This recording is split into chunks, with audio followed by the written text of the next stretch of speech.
So in today's video, we'll dive into the main principles of Labor Code of Canada and explain the fundamental rights you have and need to know. And the red flags that you should look for and stay away from when it comes to an employer. This will be a comprehensive video, so feel free to skip to the chapter that interests you the most. Let's go!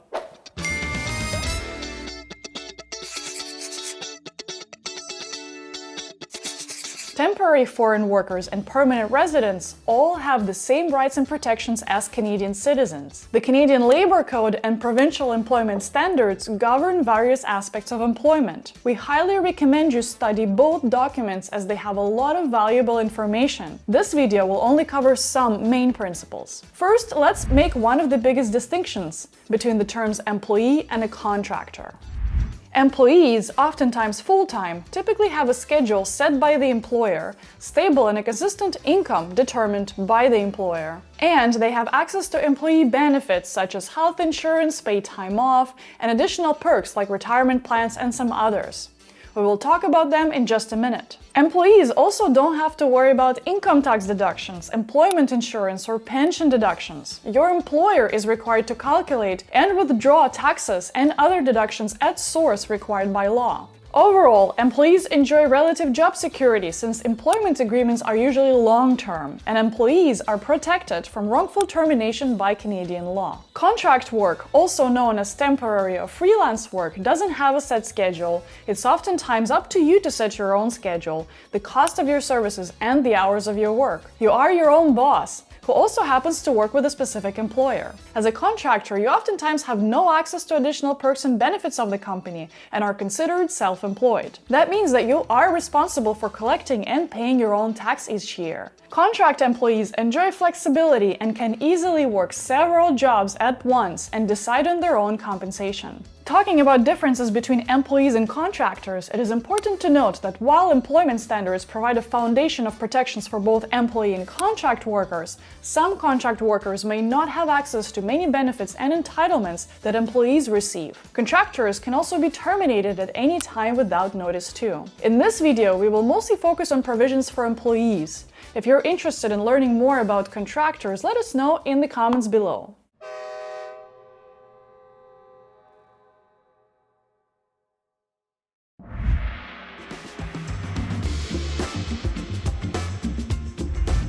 There are three basic rights every employee in Canada have: right to know, right to participate, and right to refuse. You have a right to know what hazards are present in the workplace and be given the information, training, and supervision you need to protect yourself. You have a right to participate in keeping your workplace healthy and safe, which may include selecting or being a health and safety representative or committee member. You also have a right to report unsafe conditions and practices. You can also refuse work that you believe to be dangerous to yourself and your co-workers. When you exercise your right to refuse work, you must follow the proper procedure. Should anything happen, employers must make reasonable efforts to ensure you have adequate healthcare access as well. Now let's talk about harassment and bullying.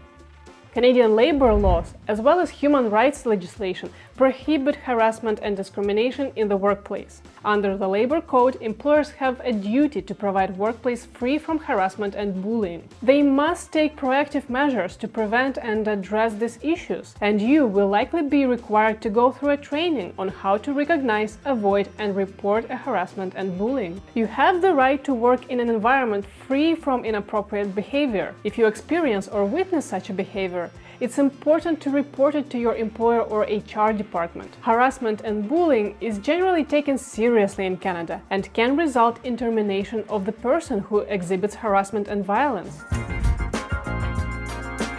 Employment agreement governs the relationship between the employer and the employee and outlines the terms and conditions of the working relationship. The employer must always provide you with a signed employment agreement. Both you and the employer should sign it as well. The agreement details the rights and obligations of both you and your employer and is typically 10 pages or longer. Always make sure to read the agreement in a great detail. There are some details to pay special attention to that we will talk about later in this video. General rule of thumb with the employment agreement is that it must be signed before or on the first day you begin the work. Never continue continue working for an employer that has not provided you with an employment agreement. If something goes wrong, it will be harder for you to defend your rights without a written agreement. Always pay special attention at whether your personal information as well as legal employer information is recorded correctly. The employer typically requires your full legal name and address to start a contract. The rest of the employment agreement outlines the terms of the working relationship you'll have.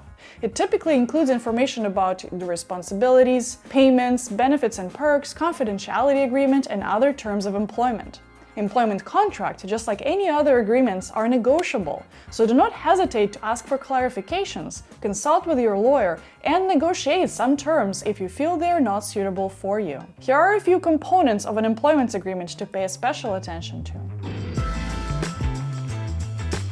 Role and responsibilities. Your contract should clearly state your role, who you will be reporting to, your boss, and the scope of your roles and responsibilities. Ideally, there should be no surprises, and the scope of your role should be the same as the one in the job description. If it's not, definitely bring it up with the employer, and if they insist on adding more responsibilities, feel free to insist on asking for more compensation.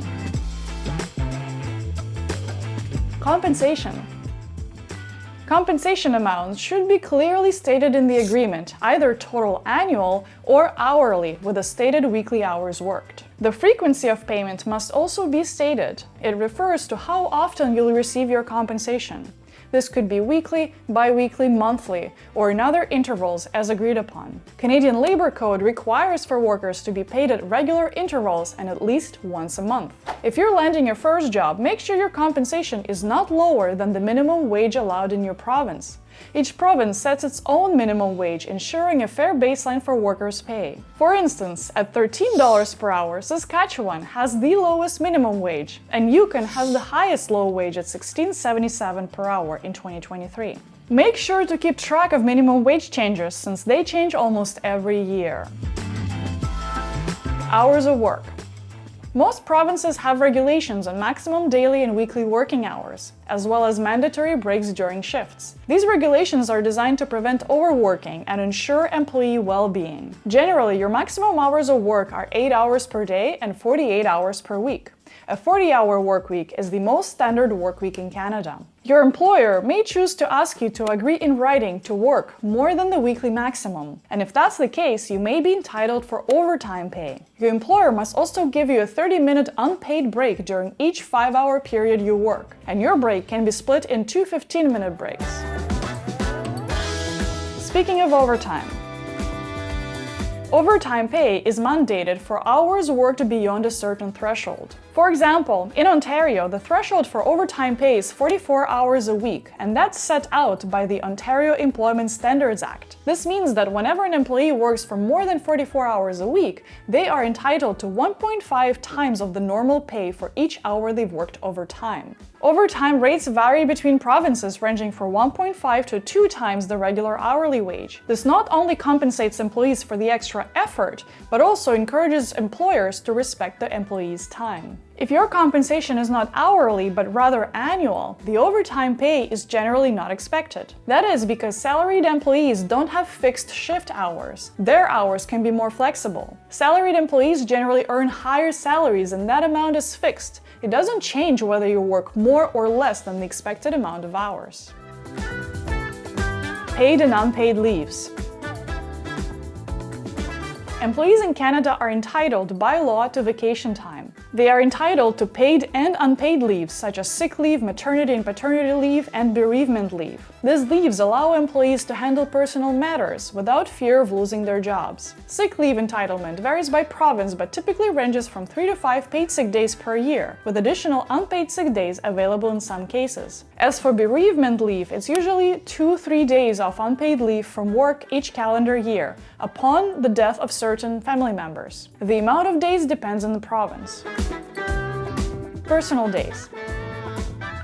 Some companies also provide so-called personal days. It can be anywhere between 5 to 10 days of paid leave and is frequently added up to the allowed sick days. If you're lucky and you work for a big company with a great budget, you can even be given unlimited amount of personal days or vacation days. Interestingly enough, according to statistics, people working in such companies still don't spend more than about 3 weeks vacation time per year. Speaking of vacation time, as you see, the maximum vacation time is not regulated in Canada, but the minimum vacation time is. In Canada, you are entitled to 2 weeks of vacation annually after you have completed 1 year of employment with the same employer. And then 3 weeks of vacation annually after you have completed 5 consecutive years of employment with the same employer. And then 4 weeks after you've spent 10 years with the same employer. Vacation time is also something that can be negotiated with your employer. In fact, adding vacation time can sometimes be easier to negotiate than increasing your compensation. If you ask, you may not necessarily get it, but you certainly won't lose anything by simply asking. Probation time. Most employers will have a probation time or probation period. It is a trial period, usually within the first 3 months of your employment. It is the time where both you and the employer assess whether the company and the role is the right fit for you. This is also the period when the employer can dismiss or terminate you without notice or additional pay. You can also do the same. If you've passed the probation period and have been with the same company for a while, you can no longer just not show up at work the following day. The employer cannot fire you without a cause either. Termination and severance. Both employees and employers have rights and responsibilities when it comes to termination in Canada. An employer can terminate you for a cause when you have explicitly violated the company's policy, and that termination takes immediate effect. If the termination happens for other reasons or it is a layoff, the notice period is required and is typically ranging from 1 to 8 weeks depending on the length of your employment. Usually, notice period for termination is specified in the company's policy. If not, you should always follow provincial laws. For example, in Ontario, you should give a 2 weeks notice in advance to your employer if you've been working with them for at least a year. Once your employment ends, your employer is required to submit your record of employment to the Government of Canada. It is a declaration of the time you worked with the company and the total compensation you've received. This document is important for you in case you might want to apply for employment insurance. There are many more contract components to the employment agreement, like confidentiality, non-disclosure, non-compete, non-solicitation, and many more. We will not go into the detail, but if you want to see a walkthrough or examples of a real employment contract that Anna and I signed in the past in our future videos, do let me know in the comments below.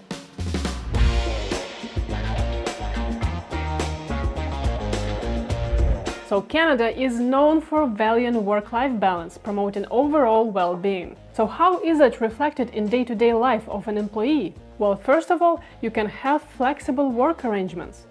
Many employers offer flexible hours, remote work options, and compressed work weeks, allowing employees to balance work with personal life. This flexibility recognizes that individuals have different responsibilities outside of work. Some companies organize field trips or off-site work when teams are invited to take a trip to nature and do team building events from a cottage on the lake.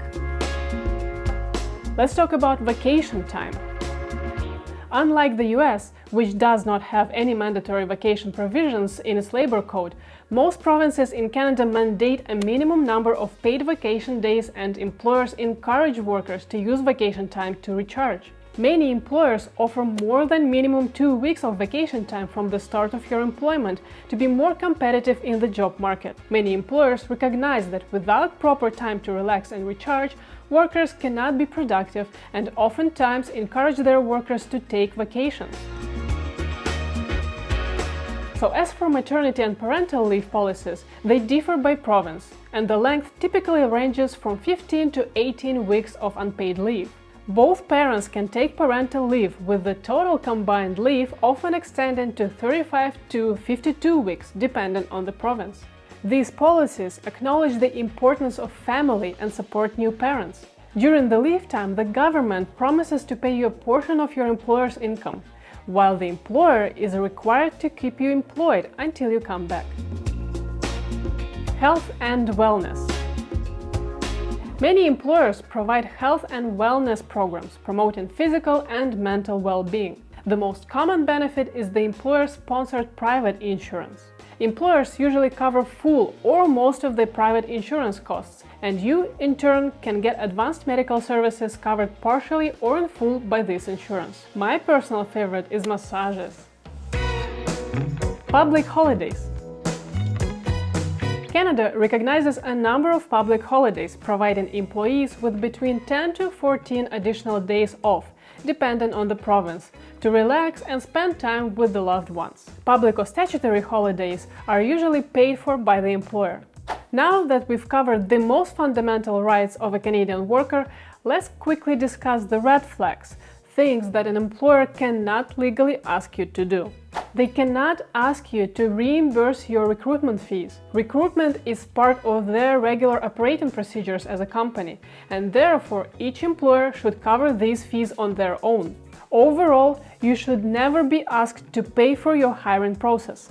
Period. And if they do, run away.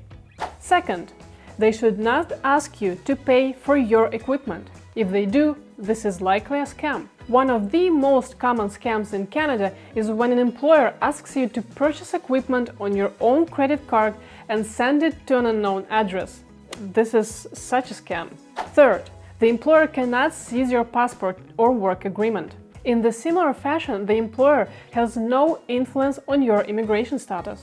Next, the employer cannot force you to work if you are sick, or they cannot force you to work overtime. You have the right to decline. And next, the employer cannot pressure you to do things that are not in your agreement. That is why it's so important to make sure that the scope of your role is properly documented in your agreement. Next, the employer cannot withhold your pay. In Ontario, for instance, the employer is required to issue pay at least twice a month. Next, the employer cannot pressure you into resignation or retirement. If they try to do that, that means they're trying to get away from paying you a termination or severance dues.